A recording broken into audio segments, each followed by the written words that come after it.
It was a mysterious December month. Marlin worked at an accounting firm in New York, and she was extremely excited because Christmas was coming, which was her favorite festival. The entire office was glowing with fairy lights. People were decorating Christmas trees, and there were secret Santa gifts on every desk. There was also a small black box placed on Marlin's desk, wrapped in shiny, glossy paper, and decorated with her favorite purple ribbon. Marlin opened the box, and inside was a small Christmas tree decoration Santa. Normally, Marlin loved small Christmas decoration Santas because she always placed them on her Christmas tree at home. But this Santa decoration was not new. It was old, dirty, torn from many places, and had black stains all over it. One of the Santa's hands was broken. The paint on its face was peeling off, and instead of eyes, there were only 2 white dots. Marlin immediately threw the box into the dustbin because it was extremely creepy, and to distract herself, she started celebrating Christmas with her office colleagues. Marlin thought that the story of that secret Santa gift had ended right there.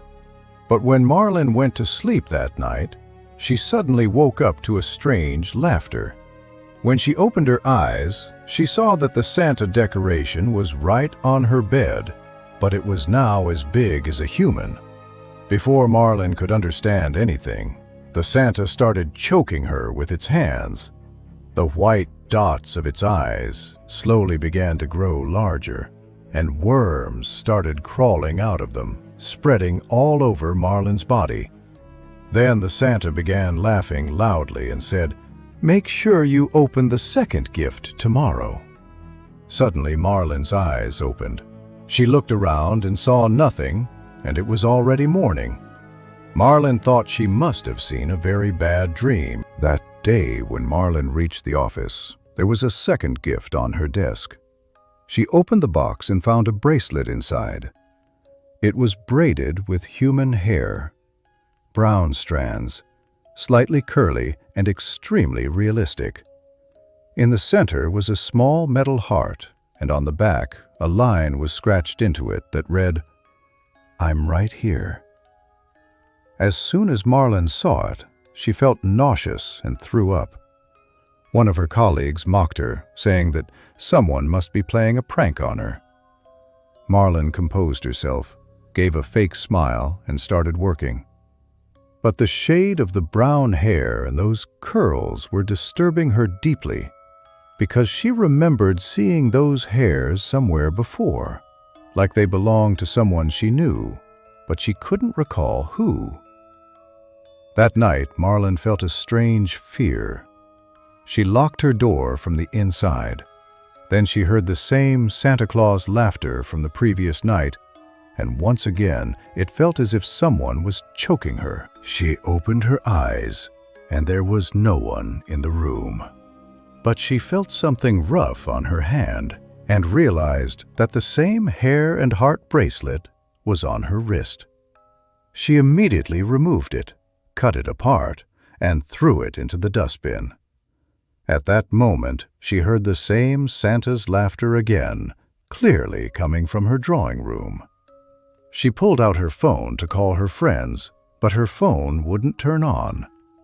As soon as she turned on the lights, all the bulbs exploded, and the laughter grew even louder. To protect herself, she grabbed a pair of scissors lying nearby, and as she entered the drawing room in the light coming through the window, she saw the same Santa that appeared in her dream the previous night, placing black gift boxes around Marlin's Christmas tree.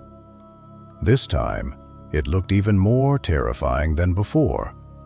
It was holding the same hair bracelet and laughing loudly while moving toward her, repeatedly saying, "Your third gift is waiting for you." Marlin fainted in fear.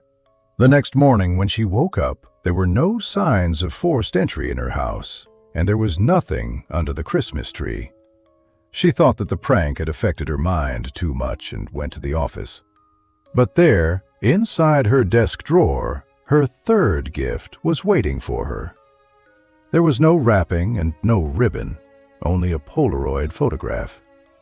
It was a photo of Marlin's bedroom, exactly the same curtains, the same night lamp, the same bed sheet.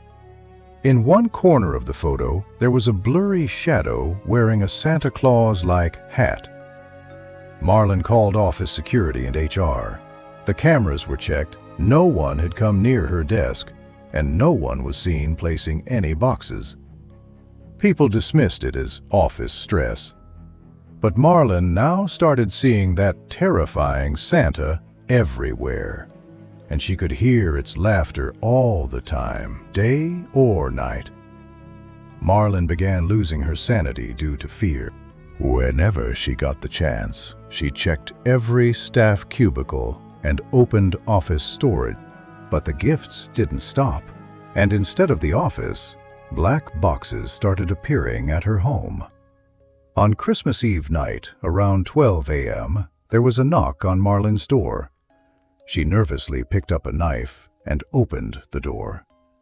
Outside was a black box, and inside it was a torn envelope that read, "You broke my heart, and I will destroy everything." Below it was a name, Reynold. Reynold was Marlin's colleague who had suddenly resigned and disappeared exactly during Christmas time 1 year ago. Reynold liked Marlin a lot, and when Marlin once complimented his brown curly hair, the very next day he proposed to her by giving her a love letter and a marriage ring as a secret Santa gift.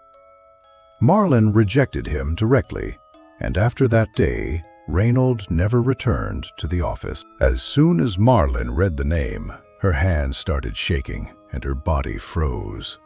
She understood that every gift, every wrapping, that small, creepy Santa decoration, and the bracelet, everything was done by Reynold. But how? Suddenly a gust of cold air filled the room, carrying the smell of rotting flesh. Marlin felt someone breathing near her ear. She slowly turned around, and Reynold was standing in front of her Christmas tree, wearing the same creepy Santa decoration costume along with all the gifts and boxes that Marlin had burned earlier. Reynold looked horrifying, as if he hadn't bathed for years. His entire body looked rotten, and the name Marlin was written all over his body. He slowly walked toward her, saying that Marlin's last gift was still remaining. Marlin was terrified.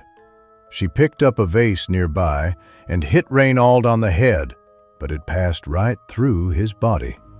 Seeing this, Marlin's soul trembled, and she realized that Reynold had killed himself for her love, and now he had come to take her with him before Marlin could do anything. Reynold suddenly came very close to her, and Marlin screamed loudly. After some time hearing her terrifying screams, all the neighbors gathered and opened the door with the help of the police. When they entered the house, Marlin's dead body was lying on the sofa. Her eyes were completely black, and her body was ice cold. The room looked completely normal, and there were no signs of forced entry anywhere.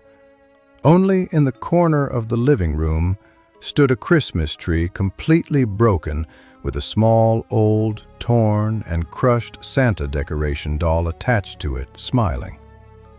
Under the tree were many black gift boxes with one thing written on them: "Merry Christmas from Marlin and Reynold." During the investigation, the police found another body buried in Marlin's garden, which had been buried about 10 to 12 days earlier. And the shocking part was that the body belonged to Reynold, who had possibly buried himself alive in Marlin's garden.